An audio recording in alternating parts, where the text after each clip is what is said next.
welcome to another exciting episode of Entertainment Gist and Trendy Stories right here on YADTV. I'm your host Bambi Best, your queen of gist, and this is YAD360.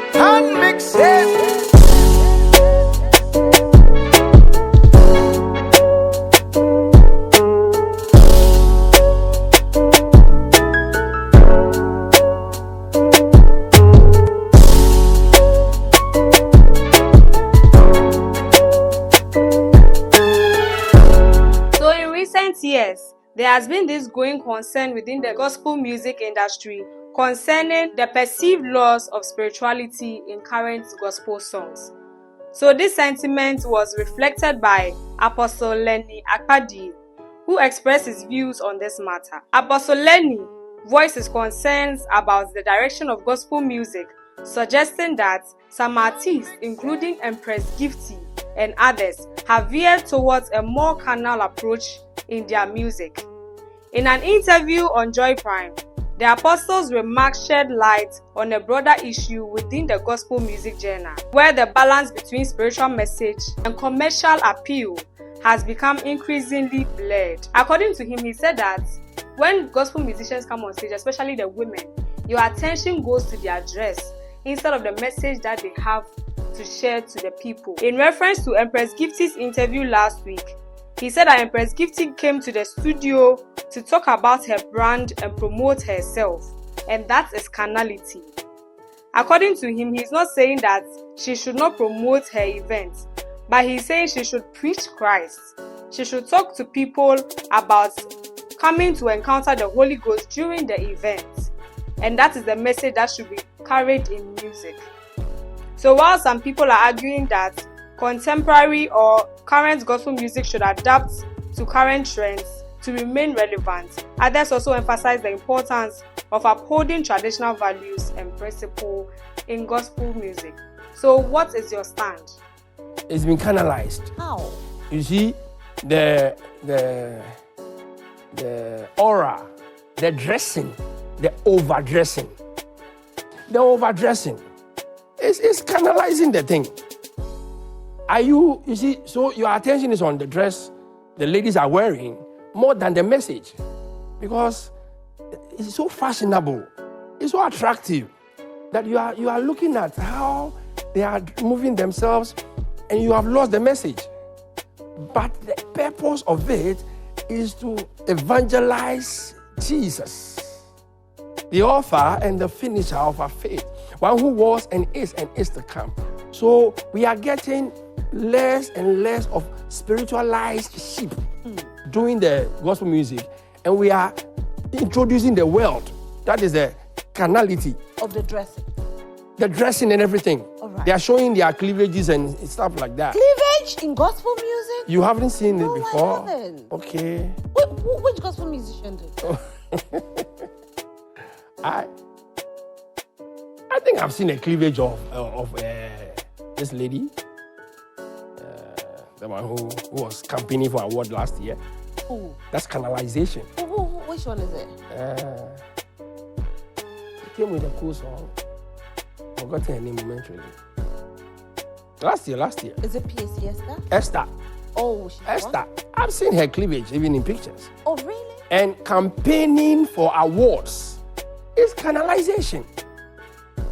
It's canalization. Do you think gospel music should follow the new trends or should stay in the lane of the old trends?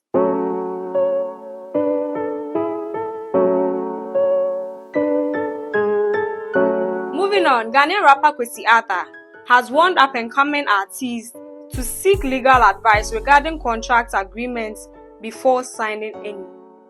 So in a live studio discussion on 3 Music TV, amid speculations about a rift with his record label, YADTV highlighted some challenges he faced when renegotiating his contract. So he said if he knew this is how the music industry is, he wouldn't have attached feelings to it, rather made it strictly business. He said he was just a young boy from Tema, so when the opportunity came that someone wants to help him, he just accepted it, and he was desperate. He advised up-and-coming musicians to review contracts with legal support carefully instead of rushing into commitment. What are your views on what Kwesi Arthur is saying? Let me know what you think in the comment section below.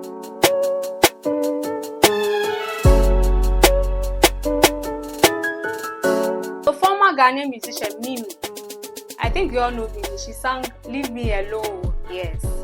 She recently announced her divorce. According to her, most men in Africa, especially in Ghana, are narcissists and they do not know it. She said that most African men cheat on their women, but then turn around and gaslight the women and try to make them think that it's their fault, letting them apologize, instead of the men accepting their faults and apologizing. Mimi was asked why she divorced her husband because of infidelity or cheating. She responded that she did not divorce her husband because of cheating, because almost every man cheats. So why would she divorce her husband and go for another man just because of cheating? Because eventually the other man will also cheat on her. She said it is who her husband cheated on with her, not the cheating aspect. You know, in the African setting, they make it look like marriage should be forever. Just whatever is happening there, you must endure it. And don't go because of the kids. Me, I divorced when my child was just 1 year. Okay. I didn't even consider her. No. Oh, really? I considered myself because I need to live for the child to live. Yeah. That is what you forget. I have to be alive so the child can have a better life. So she's not, I won't even consider her. I have to consider me to survive. Okay, what if I stayed in the marriage and died and left the child? So from what you're saying... What I'm saying is that if I stayed in the marriage like the way they put it in Africa, you have to endure and Bible and this. Now then something happens and I die and live for that very child in Tina. I was in the marriage, you know, I'm dead and gone. Now she's going to have a miserable life. I'd rather live, be healthy, strong, work and take care of her to become a good figure in the world rather than raising her under depression. So it was more of an emotional and mental abuse. Yes. It was emotional and mental abuse. If I didn't, it's not physical. It's never physical, but it's emotional and mental. And most African men. So you heard her loud and clear. What are your views on this whole marriage thing? Is what she's saying true? Do you actually agree to what she's saying? If it is, then should men do the right things to make marriages work? Because in this generation, it looks like the divorce is becoming too much. Let me know your views on all these gist I've given you today. My name is Bambi. That'll be all for today's episode. Don't forget to follow us on all our social media handles at YADTV. Subscribe to our YouTube channel at YADTV. And for more news updates, visit www.myyadtv.com. Catch you in the next episode. Enjoy the rest of your day.